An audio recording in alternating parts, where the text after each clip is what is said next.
నేను ఆడ నిల్చుకొని ఉన్నాను. దూరం నుంచి ఏదో వస్తుంది. ఎందుకు అంత హడావుడిగా పరిగెత్తుంది ఆవు అని అనుకున్నాను. తీరా చూస్తే పక్కన మోటార్ సైకిల్ పైన ఒక దూడ ఉంది.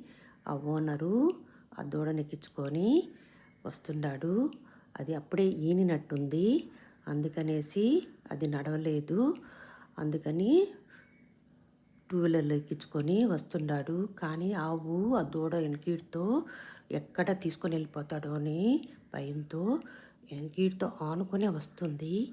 ఎంత ప్రేమ కదా, తల్లి ప్రేమ అనేది వెలకట్టలేనిది. కానీ పాపం ఆ ఓనర్ కూడా చాలా టైర్డ్ అయిపోయినాడు. ఎందుకంటే ఇటు దూడని మెయింటైన్ చేయాలి, అటు ఆవుని కంట్రోల్ చేసుకోవాలి. తడిసి ముద్దయిపోయినాడు. అయినా ఆవు ప్రేమ ముందు అన్నీ తక్కువే అనిపిస్తున్నాయి. ఆవు ప్రేమని మనము వెలకట్టలేము.